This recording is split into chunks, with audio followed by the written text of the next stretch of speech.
Kalau belum subscribe juga segera ya, supaya kita bisa terus mengikuti channel ini dan sehingga channel ini bisa jadi berkat dalam hidupmu. Dibaharui dari hari ke hari untuk keluarga saat teduh bersama setiap mereka. Hamba berdoa ya Tuhan Yesus, di hari yang Kau tunjuk kami bersama-sama bersaat teduh, pemulihan besar-besaran terjadi. Tuhan, nyatakan pribadi-Mu dan kuasa-Mu Roh Kudus. Kami siap untuk menerima sesuatu yang dari Tuhan yang akan mengubahkan. Sembunyikan hamba-Mu sebagai alat-Mu di balik salib-Mu. Dalam nama Yesus. Amin. Dibaharui setiap hari sebuah topik yang saya bawa untuk mengingatkan kita bahwa ikut Tuhan itu tidak sesulit yang kita kira. Sehari demi sehari rahmat-Nya selalu baru. Tuhan itu tidak pernah gagal mengetuk pintumu. Dan Tuhan itu selalu memberi kekuatan baru. Tuhan tidak pernah tidak setia dalam kehidupan kita. Karena itu jangan ada yang putus asa, tawar hati, kecewa. Saya kasih solusi untuk tawar hati hari ini. Yaitu jangan tunggu semua menjadi parah. Ikut Yesus itu tiap hari terima sesuatu yang baru. Dibaharui setiap saat oleh Roh Kudus. Kita gak akan pernah hambar, gak akan pernah kecewa. Saya ajak kita membuka 2 Korintus pasal 4 ayat 16 sampai 18. 2 Korintus 4 ayat 16 sampai 18 ya. Jangan tawar hati juga waktu menghadapi maut. Surat Paulus pada jemaat di Korintus saya bacakan. Sebab itu kami tidak tawar hati. Tetapi meskipun manusia lahiriah kami semakin merosot. Namun manusia batinnya kami dibaharui dari sehari ke sehari. Sebab penderitaan ringan yang sekarang ini mengerjakan bagi kami kemuliaan kekal yang melebihi segala-galanya. Jauh lebih besar daripada penderitaan kami. Sebab kami tidak memperhatikan yang kelihatan, melainkan yang tak kelihatan. Karena yang kelihatan adalah sementara, sedangkan yang tak kelihatan adalah kekal. Sederhana, 3 ayat saja, tapi surat ini penuh dengan protein ilahi. Mengajari kepada kita kalau ikut Tuhan itu, kita harus diperbaharui tiap hari ketika kita bersaat teduh secara pribadi. Dan waktu saat teduh bersama seperti ini, pemulihan pun terjadi. Kita mulai dengan ayat 16, saya ingin Anda memperhatikan 2 kata. Sebab itu kami tidak tawar hati. Stop. Kami di sini Paulus dan kawanannya. Waktu itu Paulus selalu keliling, memberitakan Injil di mana-mana. Hidupnya tidak luput dari masalah. Mentang-mentang dia hamba Tuhan, malah justru banyak problema. Bukan hanya masalah yang harus dihadapi, tapi juga tantangan-tantangan karena umat Tuhan. Tapi Paulus berkata begini, kami tidak tawar hati. Apa ya rahasianya kok bisa menter terhadap semua benturan? Saya kadang-kadang kepingin interview Paulus gitu ya, nanti suatu hari di sorga kita akan tahu. Tapi nggak usah tunggu nanti. Sekarang pun Roh Kudus yang sama yang ada di dalam diri rasul-rasul itu, Roh wahyu dan hikmat itu ada di dalam diri kita. Jadi kuncinya sudah ada pada kita yang hidup ini. Sebab itu kami tidak tawar hati, mana kuncinya? Pertama-tama saya ajak Anda untuk meneliti, kata tawar hati itu artinya apa? Bagaimana seorang hatinya bisa ditawar? Biasanya kalau dia menghadapi jalan buntu. Jangan terkecoh dengan pintu yang tertutup. Karena Anda belum lihat di sisi satunya, di belakangnya mungkin ada pintu terbuka. Manusia itu kalau bergantung pada panca indera, dari waktu ke waktu dia pasti akan tawar hatinya. Perasaannya itu roller coaster, makanya itu tidak bisa kita itu bergantung pada perasaan. Manusia, Tuhan, orang-orang benar akan hidup oleh iman, bukan oleh perasaan. Jangan biarkan perasaanmu menipumu. Tawar hati itu sebuah emosi. Ketika seorang melihat pintu buntu, dia berkata, mati aku. Tawar hatinya. Tapi ingatlah bahwa Yesus berkata dia adalah jalan. Sebelum dia berkata dia adalah kebenaran dan hidup, dia adalah jalan. Nomor 1 gelar yang dia sebut. Berarti dalam Kristus selalu ada jalan. Katakan selalu ada jalan. Selalu akan ada jalan. Kalau enggak gitu namanya bukan Kristus. Nah berarti kita orang Kristen, anak-anak Tuhan ini, yang seperti Kristus, itu arti Kristen, yaitu seperti Kristus. Kita enggak kenal jalan buntu. Sekalipun Pintu yang tertutup itu tidak dibuka-buka. Kadang-kadang juga terjadi mujizat. Pintu itu didobrak. Terbuka seperti Yeriko runtuh. Tapi terkadang pintu itu tetap tertutup sekalipun kita berdoa mati-matian dan menunggu. Mungkin Tuhan kehendaki pintu lain. Saya selalu punya iman dan GR begini.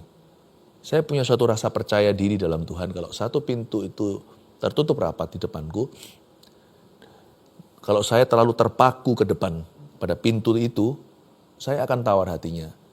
Bukan berarti saya pelin-pelan, tapi kadang-kadang kita tidak bisa paksakan kehendak kita.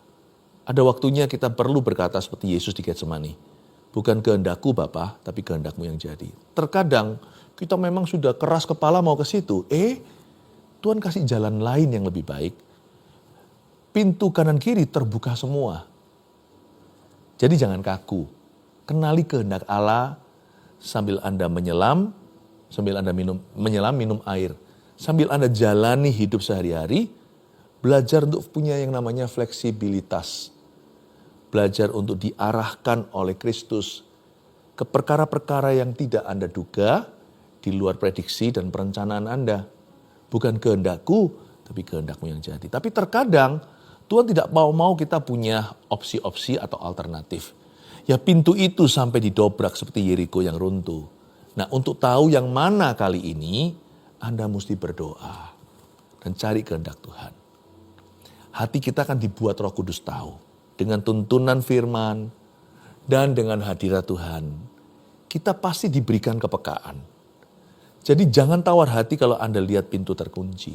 Apalagi yang membuat hati orang tawar. Yang membuat hati orang tawar, sehingga orang itu jadi lemah. Yaitu kalau perkara yang sama, masalah atau problema itu melulu bertubi-tubi datang dan tidak pergi-pergi. Itu membuat orang tawar hati. Kadang-kadang kita bisa berkata begini, aduh ini lagi kanker, sudah di kemoterapi, udah bersih, lalu habis itu relapse, lalu itu kumat. Ditemukan kanker di organ yang lainnya. Aduh kanker lagi, kita tawar hati. Atau bisa jadi perkara baru. Sudah selesai masalah ini, masa finansial contohnya. Tiba-tiba setelah selesai ini ada keapesan lain. Jenisnya berbeda menimpa Anda. Kenapa ya? Musibah satu diikuti musibah berikutnya. Beraneka ragam musibah dalam kehidupan Anda. Mungkin bukan masalah yang sama. Masalah yang sama sudah berlalu, lalu masalah baru. Anda tawar hati. Kok hidupku gak selesai-selesai dengan problem? Seperti Anda berputar-putar di padang gurun akhirnya lelah. Di sini kan rahasianya. Kalau kita itu mikirkan ke permasalahan itu terus-menerus, lama-lama hati kita gak kuat. Tapi kalau kita jalan sama Tuhan itu sehari demi sehari, kita hidup dalam perjanjian dan kita dapat kekuatan baru. Dan maka kita tidak akan melihat hidup itu seperti satu garis lurus, isinya itu semua malapetaka. Hidup itu ada yang perkara-perkara yang jelek, ada perkara-perkara yang bagus. Asal saya masih berjalan dengan Yesus, selalu ada penghiburan Tuhan, selalu ada kelepasan dari Tuhan, selalu ada pertolongan. Karena manusia itu cenderung negative thinking, yang dia pikirkan itu selalu yang buruk-buruk saja. Yang dilihat itu selalu kurang-kurangnya. Sakit itu lebih terasa daripada nikmat. Kita sehat, kita tidak pernah bersyukur pada Tuhan.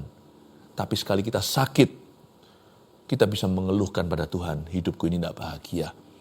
Manusia punya kecenderungan untuk memikirkan apa yang baik, apa yang buruk. Karena itu orang yang tawar hati itu seringkali masalahnya di sini, cara pandangnya salah.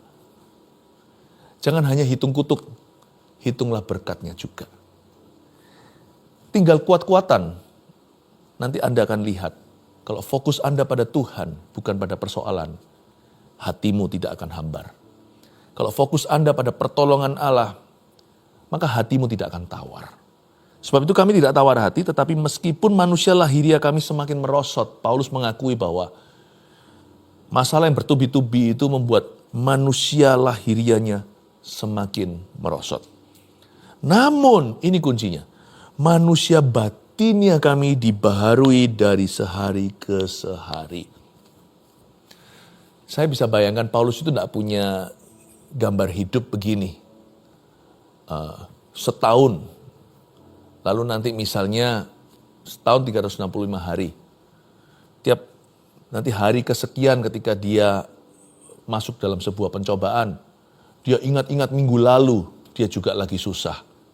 Dia ingat bulan sebelumnya, dia sedang menderita. Lalu diungkit-ungkit terus, padahal itu sudah bulan ke-7. Dia ungkit dari Januari, Februari. Ingat tadi, orang yang pikiran negatif, ngeliat pencobaan melulu, pasti tawar hati. Mana kuatlah kalau pikirannya buruk melulu. Paulus tidak begitu. 365 hari, 52 minggu dalam setahun. Dia nggak ungkit-ungkit yang di belakang. Sehari demi sehari dihadapi. Ini kuncinya. Manusia batinianya bersyukur dari hari ke hari. Tiap hari dia menemukan satu alasan untuk bersyukur. Sekalipun mungkin hari itu tidak hari bagus. Hari itu mungkin ada sesuatu yang buruk terjadi. Mungkin hari itu ada pencobaan. Hari itu ada tantangan. Tapi selalu he manage. Dia selalu menemukan alasan untuk bersyukur kepada Tuhan. Manusia batinnya tidak diperbaharui lewat mengomel. Manusia batinnya diperbaharui lewat mengucap syukur. Manusia batinnya diperbaharui ketika orang itu berdoa. Ingat ya, waktu kita itu berdoa, mungkin kita lemah sebelum kita berdoa. Gak ada orang yang berdoa sungguh-sungguh keluar dari ruang doanya masih lemah. Gak ada. Dia pasti memperoleh kekuatan baru. Sebab Tuhan berjanji bahwa tiap hari ada kesusahannya sendiri. Bahkan Tuhan pernah memberi peringatan pada murid-muridnya, di hidup ini, di dunia ini kamu akan mengalami berbagai pencobaan. Namun kuatkan hatimu, aku telah mengalahkan dunia. Yesus itu sudah mengalami semua pencobaan yang kita alami dan yang akan kita hadapi. Dia sudah menang, berarti kita punya alasan untuk menang. Kita punya alasan percaya untuk menang. Dan kita punya Tuhan dan Juru Selamat yang sangat mengerti apa yang kita lalui. Dia sangat memahami pergumulan kita. Kalau kita fokusnya ke Yesus dan bersandar kepadanya, kita akan memperoleh kekuatan. Apapun yang kita hadapi kalau kita bawa dalam doa ke hadiratnya. Dan kalau kita nggak kuat, kita bisa berdoa dengan saudara seiman seperti yang kita lakukan sekarang dengan keluarga saat teduh bersama. Kita pasti 100% dikuatkan. Nggak pernah orang datang ke Tuhan minta roti, Tuhan kasih kalajengking atau ular. Nggak pernah kalau orang itu lemah datang ke Tuhan, letih lesu dan berbeban berat, Tuhan tidak akan mengangkat kuknya dan menggantikan dengan kuk yang baru, yang ringan. Masalahnya mungkin masih tetap ada, tapi orang itu akan diberi ketabahan. Mungkin problemanya nggak lenyap semalam, tapi orang itu akan mendapat perspektif Tuhan. Mungkin tidak selalu terjadi mujizat seketika, meskipun mujizat kerap kali terjadi. Tapi jika tidak terjadi saat itu juga, orang itu pasti dikasih Tuhan iman yang hidup. Dan imannya pasti mengalahkan semua tantangan. Imannya pasti mengalahkan semua dan segala keputusasaan. Karena iman itu adalah bukti yang tidak terlihat. Dia adalah dasar dari segala sesuatu yang kita harapkan. Tuhan gak pernah membiarkan kita dalam pencobaan lalu tidak kasih kita iman.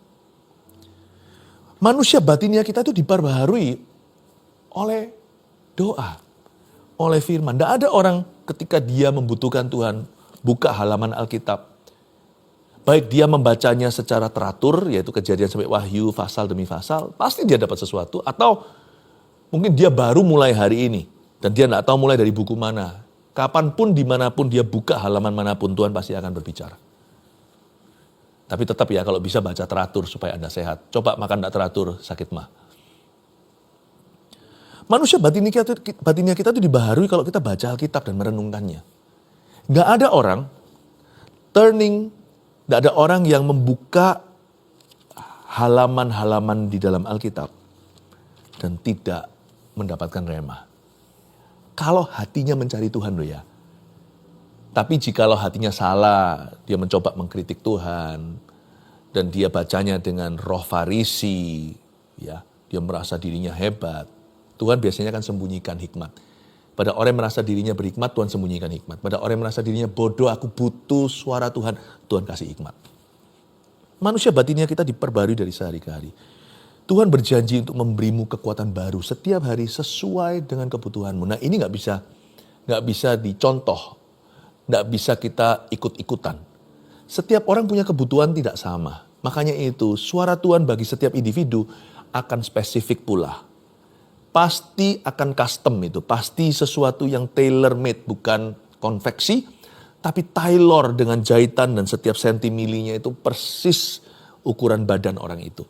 Tuhan kalau bicara itu dan memberi kekuatan baru itu persis sesuai dengan kebutuhan pribadi lepas pribadi. Dan Tuhan berjanji tiap hari Dia akan memberimu kekuatan baru yang pas dengan kebutuhanmu. Karena itu hidup tidak terasa 365 hari penuh musibah, 52 minggu itu masalah semua. No. Tapi setiap hari pasti ada bitter sweet.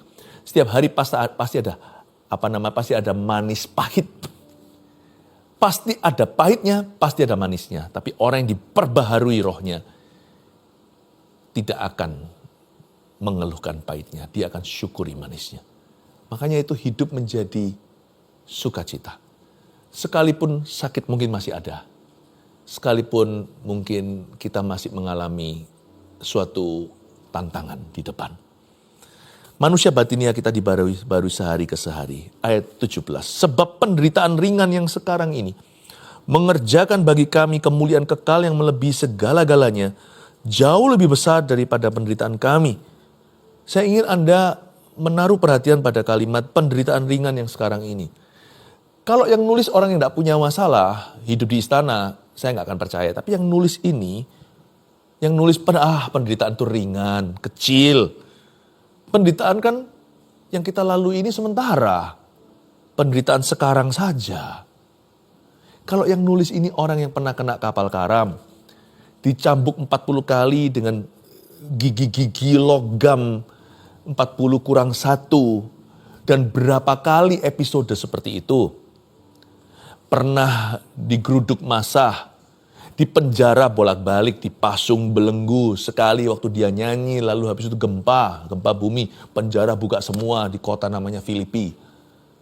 Seorang yang pernah dikhianati oleh rekanan kerjanya, yang pernah disalah ngerti, bahkan oleh gerejanya sendiri yang dia dirikan. Tiba-tiba seperti ngomong-ngomong jeleknya dia. Termasuk Korintus ini yang dia tuliskan surat kepada mereka. Coba bayangkan kalau orang ini 1001 masalahnya bisa ngomong, bisa bilang begini, penderitaan ringan yang sekarang ini.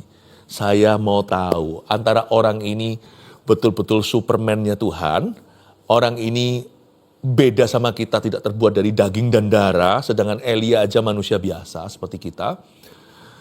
Entah orang ini mungkin nggak nyata, tapi ternyata Rasul Paulus seorang yang benar-benar ada dalam sejarah, dan dia bisa berkata penderitaannya ringan, pasti ada sesuatu yang dia miliki yang kita belum coba. Paulus punya paradigma yang benar tentang masalah. Inilah menurut saya kuncinya. Kenapa dia bilang penderitaan itu ringan? Karena perspektifnya beda. Bagi Paulus, persis seperti kata-kata Yesus. Kamu jangan khawatir akan hari esok. Kesusahan sehari adalah untuk hari itu. Yesus suruh kita berpikir begini, bukan berarti tanpa perencanaan minggu depan. Saya kalau merencanakan itu bersama dengan istri saya itu sudah 1 tahun ke depannya. Belum akhir tahun, masih 3/4 tahun ini, saya sudah merencanakan tahun berikutnya. Kami adalah orang yang well planning. Tetapi kalau soal hati yang berhubungan dengan realita kehidupan, saya itu ganti oli tiap hari. Istilahnya tiap pagi itu saya ganti hati. Pernahkah Anda itu kalau kita lagi bete atau lagi bad mood ya, orangnya lagi nggak enak, sedikit agitated atau agak sedikit sensitif gitu. Biasanya sih happy ya, tapi hari itu bisa peka. Jadi sedikit-dikit kita kudu mau marah gitu. Gampang muntap gitu ya, gampang emosional. Apa-apa, suara keras dikit, jangan keras-keras gitu suaranya. Marahi anak. Padahal biasanya oke-oke aja.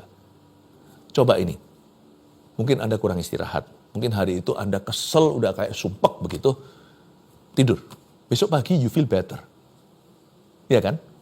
Tuhan tuh kasih satu stasiun ganti oli itu namanya secara jasmani. Secara jiwa. pikiran kita, penatnya, tidur, besok pagi sudah, kalau tidurnya nyenyak ya, besok pagi sudah feeling better atau good mood. Betul kan? Tapi tidak semua bisa selesai dengan tidur. Ada permasalahan hidup yang membuat kita hambar dan tawar. Itu nggak bisa lepas. Dan kita nggak bisa bebas. Dan kita nggak bisa plong kuk yang ringan. Dan kita tidak bisa lepas beban sebelum kita masuk hadirat Allah, berdoa atau didoakan dan serahkan. Ada yang selesai persoalan badan, jiwa, mudah. Tapi ada persoalan rohani yang mencakup mungkin hubungan pernikahan, mungkin cara berpikir yang salah, hati yang sudah terkena omongan orang. Misalnya fokus hidup kita tidak benar. Lalu habis itu kita mengingat-ingat kesalahan orang lain atau sesuatu tertuduh, penyesalan yang tidak selesai-selesai dalam hidup kita. Atau kekhawatiran karena kita punya prinsip rohani yang amburadul. Hari esok itu kita merasa di tangan kita. Dan kita itu punya kecenderungan overthinking orangnya. Nah yang kayak gini tidur gak akan selesai. Yang jenis ini hanya bisa diusir lewat doa. Hanya bisa ditanggulangi lewat berserah kepada Allah. Penderitaan ringan yang sekarang ini, Paulus mengatakan, belajar berpikir demikian bahwa kesusahan sehari, guys, kira-kira gitu ya bahasanya sehari-hari. Ayo teman-teman, kesusahan sehari itu untuk sehari. Kekhawatiranmu tidak nambah sehasta. Dan persoalan hidup apa saja itu ada tanggal kadaluarsanya. Ada expiry date-nya. You must believe this. Karena masalah yang gak selesai di tidur itu biasanya permasalahan kepercayaan. Apa yang gak selesai dengan istirahat secara jasmani itu biasanya adalah masalah rohani. Jadi banyak di antara kita itu belief sistemnya kacau balau. Atau dalam diri kita itu loh. Sistem percaya kita itu terbolak-balik. Kita lebih percaya apa yang kelihatan daripada Tuhan. Dan kita susah percaya janji Tuhan, lebih kena omongan orang. Dan kita lebih mengandalkan pikiran sendiri karena kita kedagingan. Pemahaman sendiri. Bukannya percaya Tuhan dengan sungguh hati. Yang begini hanya bisa dilatih lewat doa. Dan merenungkan firman Allah, selesaikan di tahta Bapa. Orang yang bisa selesaikan di tahta Bapa punya wewenang dan punya otoritas untuk berkata penderitaan yang kualami ini ringan. Sebab sekarang aku mengerti bahwa kesusahanku hanya untuk sehari. Besok kesusahan yang sama, aku hitung dari pagi, berarti itu sehari. Nggak ada hubungannya dengan kemarin. Besok aku akan hadapi dengan Tuhan Yesus. Lusa kalau belum selesai, masih tetap di masalah yang sama, maka lusa aku hitung sehari. Aku akan hadapi dengan Yesus mulai pagi ini. Ku dapat rahmat yang baru, pasti dapat hikmat baru, pasti dapat kekuatan baru, pasti dapat penghiburan. Tutup mata waktu tidur malam hari. Buat apa roh saya yang lembur? Saya belajar berserah dan berkata, Tuhan, aku belum keluar dari masalah yang sama ini. Tapi ku serahkan jiwaku kepadamu. Seperti Yesus ketika mati, sebelum menghembuskan nafas terakhir dia berkata, kepadamu Bapa, ku serahkan jiwaku. I surrender my life, I commit my life to you. Kalau kita bisa begitu, maka kita bisa ngomong seperti Paulus, penderitaanku ringan. Kita tidak akan gila. Kita tidak akan depresi. Kita tidak akan bunuh diri. Karena 24 jam semua orang bisa menanggungnya. Penderitaannya ringan. Selain itu, Paulus juga berkata, penderitaanku ringan sekarang ini karena mengerjakan bagi kami kemuliaan kekal. Maksudnya, Paulus juga menghitung benefitnya. Kalau orang sakit keras ya, lalu dia tidak punya dana, itu memang kasihan. Misalnya harus kemoterapi dan sebagainya, memang kasihan banget. Nggak punya asuransi, nggak punya persiapan.